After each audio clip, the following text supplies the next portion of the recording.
Hi, everybody. We will start the session in some minutes. Hello, everybody. We're starting in 5 minutes. Bonjour à tous. On va commencer dans 5 minutes. Hi, everybody. We're starting in 1 minute. Hello, can you hear me well?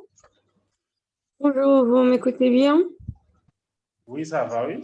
Ça passe très bien. Bonsoir tout le monde. Bonjour. Bonjour tout le monde. On va commencer la track français-anglais avec la session travailler à distance et éducation, enjeux et défis pour la région lac. Donc, on va avoir Abigail, Kindy, Pierre, Marc Xavier, Raphaël Bélizer, Marie-Joëlle et Marc-Élie Jeudi. Je ne sais pas si vous voulez partager l'écran. Les panélistes, vous pouvez commencer. Bonjour à tous. Candy. Oui, oui, je suis là. Bonsoir Abigail, bonsoir tout le monde. Bonsoir. Allô Abi? Oui, oui, je suis là. Oui, oui, est-ce que tu peux commencer avec la présentation? Non, je fais place à la modératrice. Oh, elle est avec nous et ensuite qui va partager le screen? Oui, Oui. donc je peux partager la La screen. présentation? Oui, je peux le faire. Bonsoir Ouliana, ça fait longtemps, oui? Oui, bonsoir. En fait, je pense que je vais pas la présentation. Est-ce que vous voulez partager l'écran? Oui, certainement. Oui. Je vois déjà l'écran. Oui, on vous entend parfaitement. Oui, bonsoir à tous. Désolée pour le retard. En fait, je commence directement. Je suis Jean-Baptiste Love, étudiante en architecture à l'Université de OC. Et aussi, je suis là aujourd'hui pour remplacer Marie-Joëlle qui ne pouvait pas se présenter. Alors, c'est un grand plaisir pour moi de vous accueillir à la 6e édition du conférence de Youth qui a pour thème Travailler à distance et éducation, enjeux et défis pour la région lac. Compte tenu des événements récents que connaît le monde aujourd'hui, les termes télétravail, enseignement à distance et le virtuel redoublent plus d'importance aujourd'hui. Donc, imaginez-vous l'ampleur des dégâts qu'aurait pu causer la crise dans le virtuel. Donc, et vu la place que connaît aujourd'hui le virtuel à travers le monde, il va de soi que elle suscite du débat, raison pour laquelle nous sommes là aujourd'hui à cette session du Youth Live 2021. Donc, nous aurons trois participants qui auront à discuter autour du thème. Premièrement, nous avons Madame Abigail. Allô, vous m'écoutez? Oui, oui, on vous vous passez très écoute. bien. Allô? Oui, on est là. On vous écoute parfaitement. Oui, ok. Donc, je ne vous ai pas bien entendu. Et, maintenant, nous avons Madame Abigail Francisque, qui est ingénieure économie spécialiste en ressources naturelles et environnement, et Youth ambassadeur depuis 2020 et Youth ambassadeur 2021. Donc, il va nous parler maintenant du sujet enseignement à distance, enjeux et défis pour la région LAC. Il semblerait que vous ne m'écoutez pas. Non, on écoute, mais l'écran, il n'est plus là.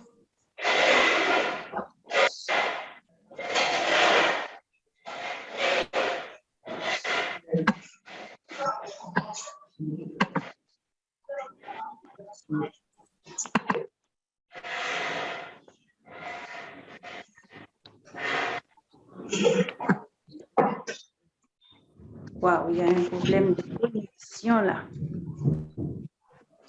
Bonjour à tous.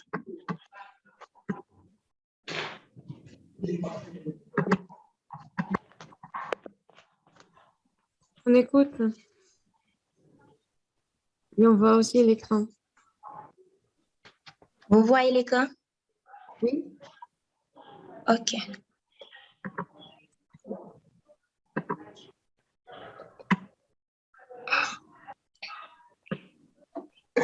En fait, bonjour à tous et je suis très contente d'être là avec vous pour la présentation de ce sujet. Nous allons discuter de l'enseignement à distance, de ses avantages et inconvénients, défis et enjeux pour la région de l'Amérique latine et des Caraïbes. D'abord, essayons de définir l'enseignement à distance, également appelé formation à distance, enseignement en ligne. En fait, selon Desmond Keegan, 1995, c'est une sorte de séparation technologique de l'enseignant et de l'apprenant. Donc, et l'enseignant et l'étudiant n'ont pas besoin de se rendre à un endroit fixe, à une heure fixe pour dispenser ou suivre une formation.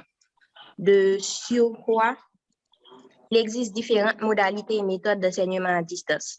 L'enseignement synchrone à distance où les étudiants assistent en temps réel à des visioconférences selon un horaire défini. L'enseignement asynchrone à distance, les cours ont lieu en différé, c'est-à-dire les étudiants ont accès à tout moment à leurs cours sous différents formats. Ensuite, l'enseignement mixte ou hybride qui fait référence à l'alternance entre des sessions à distance en ligne et des sessions en face à face avec le formateur. Voyons maintenant les avantages et inconvénients de l'enseignement à distance.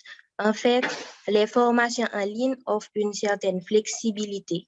Nous pouvons suivre nos cours et nos programmes en voyageant en bus, en voiture, en train ou en avion. En d'autres termes, on se forme où l'on veut, quand on veut. Il suffit de disposer d'une connexion Wi-Fi et d'un ordinateur portable, d'une tablette ou d'un smartphone. Ensuite, c'est adapté à tous les rythmes. Donc, chaque apprenant peut travailler selon son propre rythme. Dans le cas où vous seriez plus rapide que les autres, il n'y a aucunement besoin de les attendre. L'inverse est également vrai. Ensuite, c'est plus pratique et ça existe sous divers formats et vidéos, formats interactifs, forums, questionnaires. Concernant les inconvénients, en fait, il peut y avoir moins d'interactions. L'apprenant peut éprouver un sentiment d'isolement dû au format individuel de ce type d'apprentissage, ce qui peut lui donner un sentiment de solitude. Et il peut en résulter également des problèmes de santé.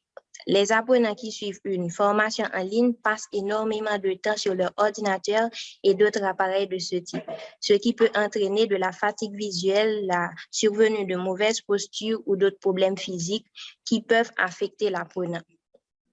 Et moins d'engagement, les apprenants les plus jeunes, moins d'engagement, des problèmes d'autodiscipline en fait. Les apprenants les plus jeunes sont souvent ceux qui rencontrent le plus de problèmes d'autodiscipline. Donc, ils seront moins motivés pour terminer leur formation en ligne parce qu'il n'y aura pas eu d'enseignants physiquement présents pour les motiver à étudier. Et d'autant plus, les chances de distraction sont également beaucoup plus élevées. En l'absence de faculté d'interaction en face à face et de camarades de classe capables de vous aider avec des rappels constants sur des devoirs en attente, les chances de se laisser distraire et de perdre le respect des délais sont élevées. L'enseignement à distance n'est pas une bonne idée si vous avez tendance à tergiverser et que vous ne pouvez pas respecter les délais. Et il y a un autre problème, c'est la perte du réseautage. En fait, les avantages de suivre un programme régulier vont au-delà de la simple interaction avec les enseignants et d'un bon contenu de cours. Les opportunités de réseautage avec des anciens élèves établis, des professeurs contribuent grandement à ouvrir une carrière. Donc, un programme d'enseignement à distance perd sur cet aspect très important.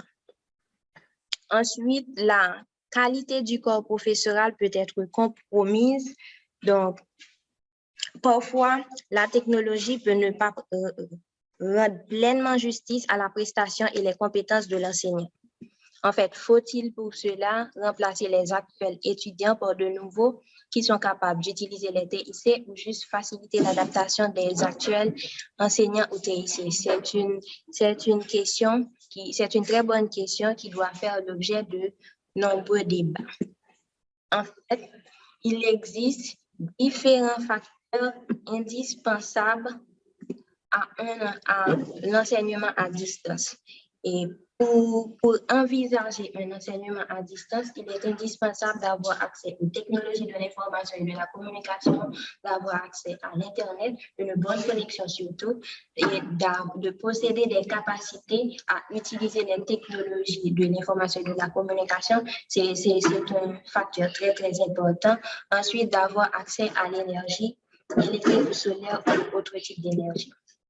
Donc, par rapport à tous ces éléments qui paraissent indispensables à l'enseignement à distance, et nous pouvons analyser quelques défis de l'enseignement à distance dans la région de l'Amérique latine et des Caraïbes.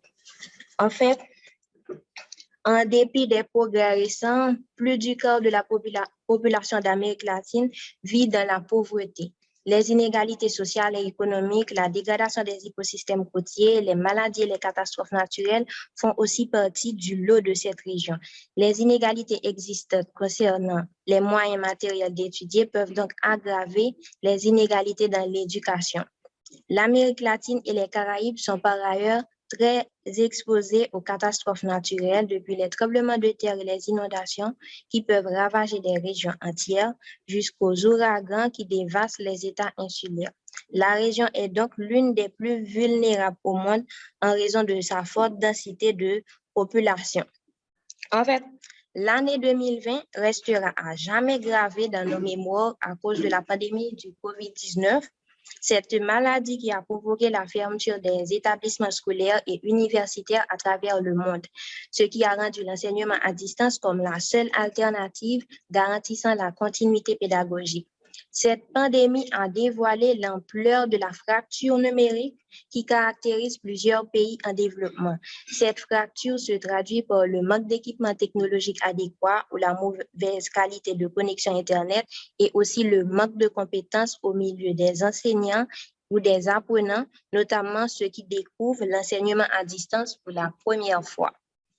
En fait, le COVID-19 a mis en nu et nous a montré combien la fracture numérique est énorme et a augmenté l'inégalité entre ceux qui ont accès aux technologies de l'information et de la communication et ceux qui n'en ont pas accès, entre ceux qui peuvent utiliser ces technologies et ceux qui ne peuvent pas les utiliser. De plus, l'accès à l'Internet constitue une limite pour beaucoup de personnes par rapport à l'enseignement à distance. Le problème d'électricité également pour de nombreux pays de la région, comme pour Haïti, constitue également un frein à l'enseignement à distance. La capacité des enseignants et des élèves à s'adapter au nouvel environnement pour ceux qui n'avaient pas l'habitude de suivre des cours en ligne constitue un vrai défi. Et le faible niveau d'infrastructures numériques et l'adaptation et l'utilisation des TIC, capacité à manipuler les outils technologiques, le niveau socio-économique de certaines personnes, de beaucoup de personnes de la région, là, les fréquences des catastrophes naturelles, la fracture numérique, la faible disponibilité des équipements technologiques et d'une connexion Internet à haut débit, tout cela constitue des défis de l'enseignement à distance dans la région de l'Amérique latine et des Caraïbes. En fait, par rapport à tous ces défis, ce que nous recommandons et proposons, c'est que les gouvernements, en fait, ils doivent employer en priorité à s'assurer à tous les enfants et jeunes, en particulier ceux issus des foyers les plus pauvres, un accès continu et égal à l'éducation. Les stratégies visant à réengager les élèves qui ont abandonné leur scolarité sont essentielles, compte tenu du risque que des milliers d'élèves se déscolarisent. Il faut non seulement faciliter l'accès au TIC à l'Internet, mais également promouvoir l'alphabétisation numérique.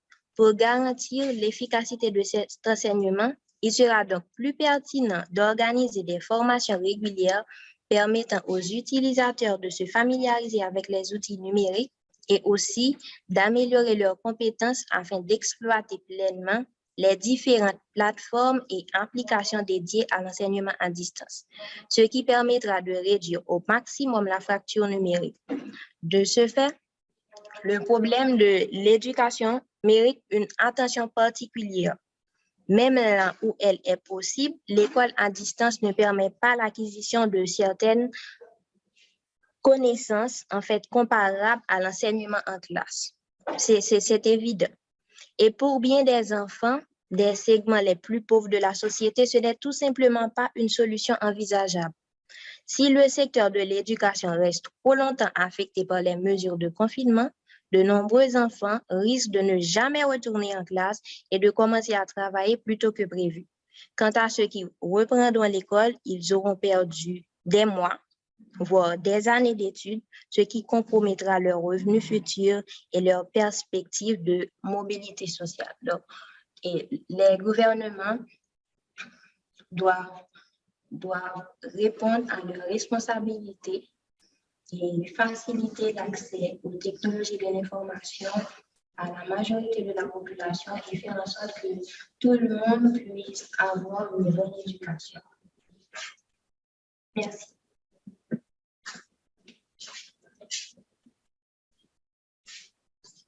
Merci beaucoup. Je fais place à notre panéliste.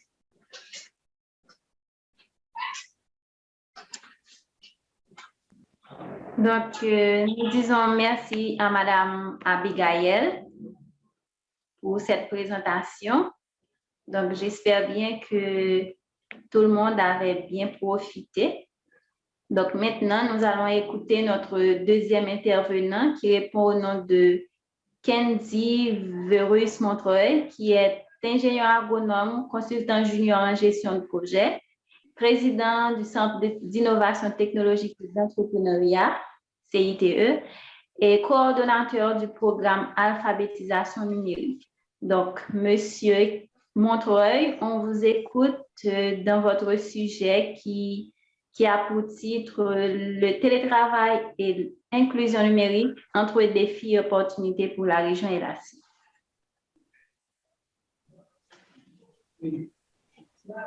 Et merci beaucoup, Madame la modératrice. Donc, et nous allons commencer immédiatement avec ma présentation. Et s'il vous plaît, Madame Abigail, est-ce que vous pouvez partager l'écran pour moi? Attendez.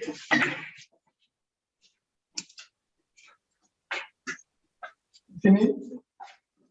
Et comme Madame la modératrice vient de le dire, donc je suis Montreuil Kenzie Verus, je suis ingénieur agronome avec je travaille comme consultant en gestion de projet. Ensuite, j'ai d'autres certifications telles que dans la gouvernance de l'Internet, la littératie numérique. Donc, en gros, je vais faire ma présentation cet après-midi sur le télétravail et inclusion numérique entre défis ou opportunités pour la région de l'Amérique latine et de la Caraïbe. Et le plan de ma présentation, a priori, on va voir c'est quoi le télétravail et ensuite les avantages et inconvénients du télétravail. Après cela, on va faire une mise en contexte pour la région et on va parler de l'inclusion numérique et on va essayer de partager avec vous quelques chiffres et de l'inclusion numérique pour la région de l'Amérique latine et de la Caraïbe. Et ensuite, on va partager quelques perspectives et recommandations. Donc, Madame Abigail, on vous attend.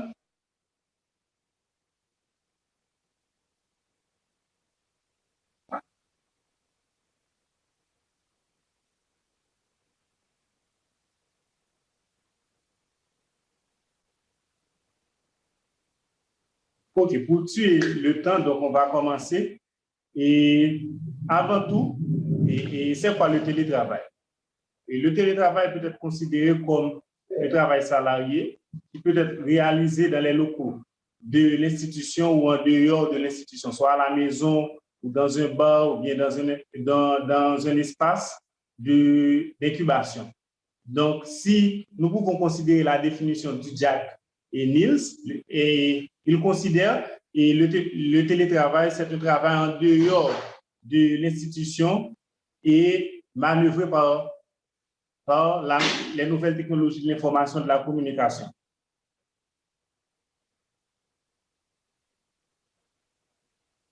Donc, pour citer, il y a plusieurs avantages et inconvénients du télétravail. Avant tout, on va considérer les avantages et perspectives potentielles. On va considérer les avantages en fonction de trois et grands piliers, la société, les employeurs et les travailleurs. La société. Et les avantages pour la société ou l'institution, c'est le respect de l'environnement et l'utilisation moindre des infrastructures et la collaboration globale, quelques préparations aux catastrophes et les avantages pour les personnes handicapées. Donc, la télétravail représente un atout pour les personnes handicapées. Pour les employeurs, il y a, par exemple, il y a la réduction des frais généraux. Par exemple, pour un déplacé, on doit quand même payer les frais pour le transport ou pour la nourriture, etc. Donc, on remarque qu'il y a une réduction des frais généraux. Et ensuite, il y a l'augmentation de la marge bénéficiaire. Il y a de la réduction du roulement du personnel aussi. Donc, pour le télétravail, il n'y a pas de roulement pour le personnel. Donc, tout le monde peut travailler à la maison. Il y a aussi extension de l'heure de travail. Donc, pour le télétravail, il n'y a pas un horaire fixe. Donc, on ne va pas travailler de 9h à 4h ou de 8h à 5h, mais on travaille tout le temps à la maison. On revient à minuit, on peut travailler, et on se lève de très tôt aussi, on peut encore travailler. Donc, il est peu coûteux et avantageux. Pour les travailleurs, il y a une réduction du temps et des coûts de transport et la flexibilité des choix de vie. On peut quand même rester à la maison, on travaille et on peut occuper de la famille.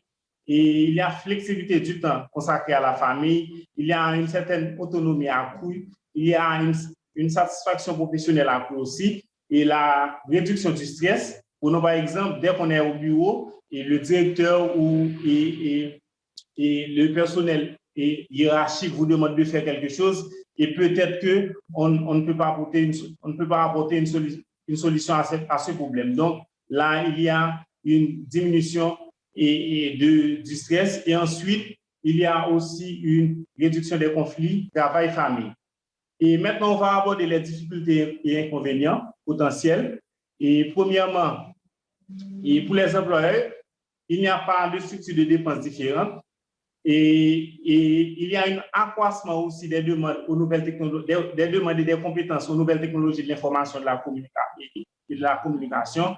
Il n'y a pas de problème de sécurité, il y a une certaine praticabilité pour certaines fonctions et une relativité par rapport à la perte de contrôle. Et pour les travailleurs, il y a aussi une délimitation travail-famille, le flou. Il y a aussi une période de travail et aussi une période de congé. Donc, voici un ensemble d'avantages et inconvénients concernant le télétravail. Si on considère notre région qui est l'Amérique latine et la Caraïbe, selon CEPAL, une commission des Nations Unies, et la population de l'Amérique latine et de la Caraïbe représente environ 6,8% de la population mondiale, environ 648 millions d'habitants. Donc, le télétravail, tout d'ailleurs, la COVID-19 a entravé le mode de fonctionnement et le travail aussi. Elle a changé complètement et le travail est monotone en télétravail. Et malheureusement, dans l'Amérique latine et de la Caraïbe, il y a environ 23 millions de personnes qui sont passées au télétravail, qui représentent moins de 4% de la population mondiale. Donc, on peut dire aussi qu'il y a moins de 4% des gens qui se trouvent dans l'Amérique latine et la Caraïbe qui ont accès à l'Internet. Et dans la COVID-19 aussi, il y a 20 à 30% des salariés qui travaillent effectivement depuis leur domicile et grâce avec les mesures de confinement, et ce chiffre est inférieur à 3%. Donc, si on considère notre région, la région de l'Amérique latine et la Caraïbe, il y a évidemment environ moins de 7% des gens qui ont accès à l'Internet. Et si on fait une comparaison entre la région de Lac et pour par exemple l'Amérique du Sud ou l'Amérique du Nord. Donc, et pour l'Amérique du Nord, il y a environ 70% de la population et 70% de la population qui ont accès à l'Internet, tandis que pour la région de Lac, l'Amérique latine et la Caraïbe, il y a moins de 7%.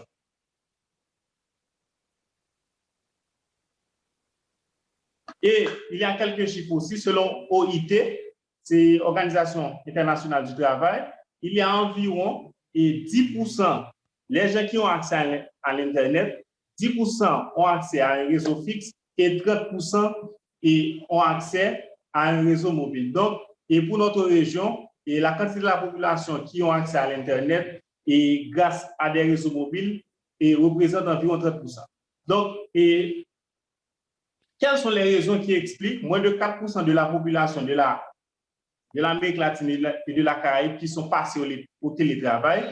Et ensuite, quels sont les devoirs des parties prenantes pour avoir une meilleure représentation au niveau mondial? Donc, les parties prenantes sont la société civile et la communauté technique qui représente les universités, la société civile, les organisations et l'autorité étatique qui sont les gouvernements doivent travailler de corps en accord pour pouvoir propulser ou booster une frange et partie de la population de l'Amérique latine et de la Caraïbe à avoir accès à l'Internet. Et pour l'inclusion numérique, c'est quoi l'inclusion numérique? L'inclusion numérique, c'est un processus qui vise à rendre le numérique accessible à chaque individu et à lui transmettre les compétences numériques qui seront un levier de son inclusion sociale et économique. Donc, l'inclusion numérique, c'est de rendre le numérique accessible à chaque individu, soit au niveau rural ou à la campagne, dans un milieu rural ou à la campagne, soit dans les villes ou à la campagne, soit dans les familles ou à l'école, à la maison, dans les universités. Tout le monde doit avoir accès à l'Internet.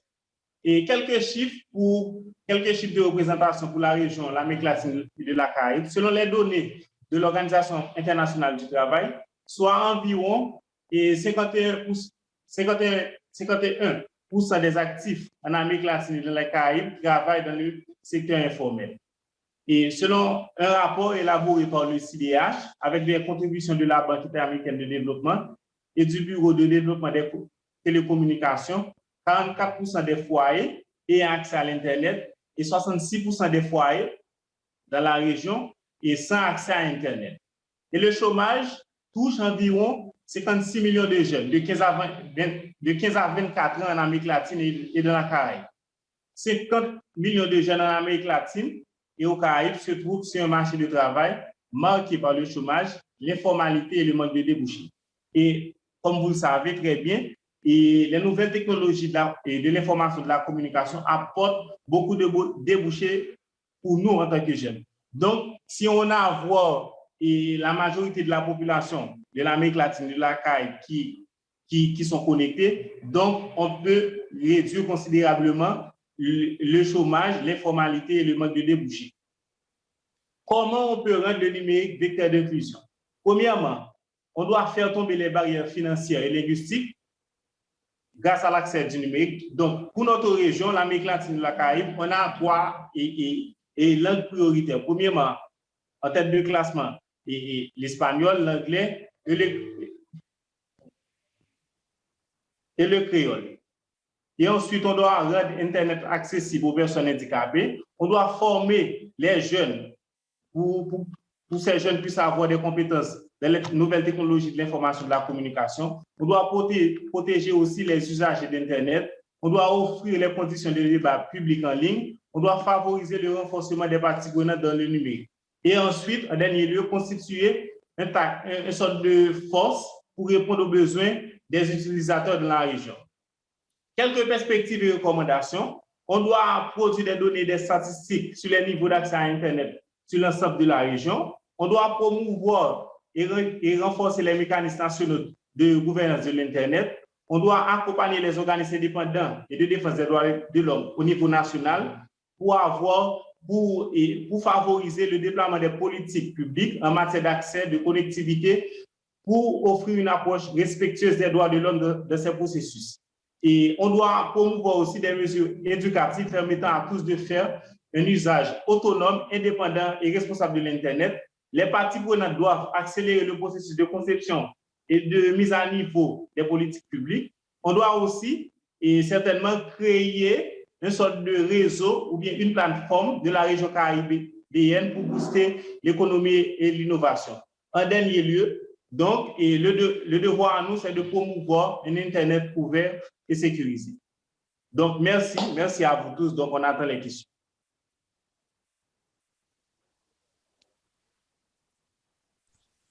Merci, Kindy. Merci, Abigail. On va avoir, on a déjà passé les temps, en fait, mais on peut avoir 3 minutes de questions. Donc, si vous avez des questions, vous pouvez les proposer directement dans les chats ou simplement unmute yourself.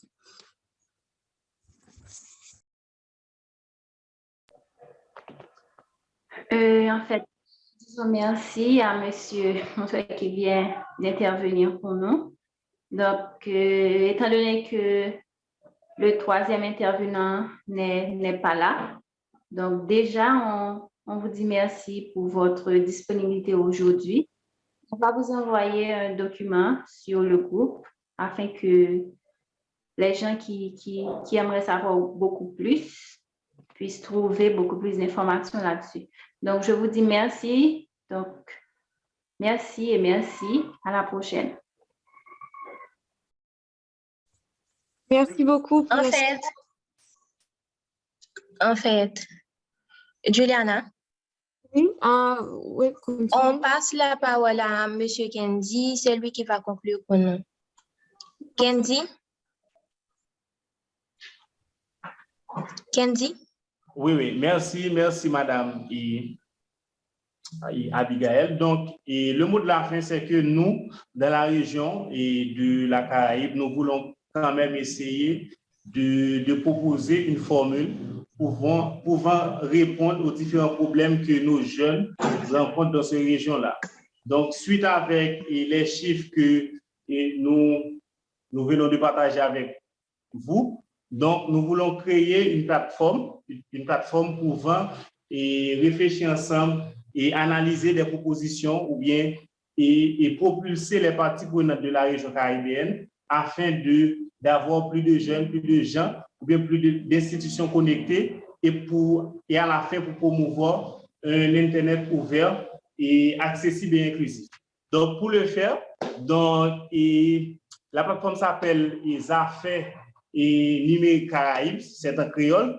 Donc, vous pouvez contacter directement soit Madame Abigail ou M. Montoya Kendi, ou encore écrire-nous sur le Montoya Kendiv @gmail.com afin de reconnecter les ressources au niveau de la Caraïbe pour pouvoir quand même offrir et cet espace, une plateforme et connecter les jeunes et ensuite proposer des solutions viables et durables pour ces régions-là. Donc, merci et à Madame Abigail pour l'invitation et je tiens à féliciter aussi le comité du Youth Lag IGF 2021 pour cette activité et cette session qui est vraiment favorable pour nous en tant que jeunes et pour la région aussi. Merci beaucoup, Cindy. Merci pour la session. C'est super intéressant de connaître un petit peu plus de la situation du travail, l'éducation remote au Caraïbes. Donc, on a déjà passé les temps, mais en fait, l'idée, c'est qu'on a une session de networking maintenant. On a une autre plateforme qui s'appelle Spatial.io, qui est essentiellement une plateforme de networking qu'on peut utiliser pour connaître les autres participants de l'événement. Donc, je vais envoyer les liens pour accéder à cette plateforme. Donc, C'est ça. On va avoir aussi des autres sessions en anglais après. Donc, si vous voulez rester pour écouter les autres sessions, vous êtes bienvenus. Et merci encore pour la participation à notre événement. Et bon samedi à vous. D'accord, merci.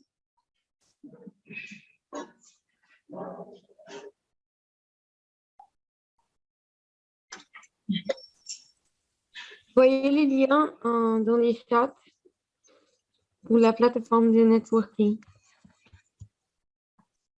Merci, Juliana.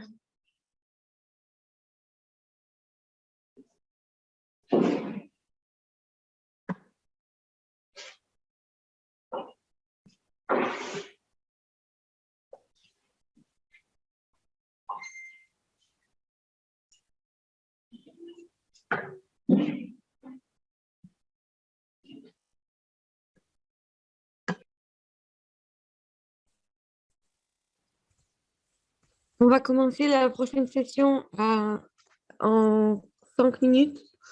Donc, si vous voulez rester, vous êtes bienvenus. Mais on a aussi la plateforme de networking.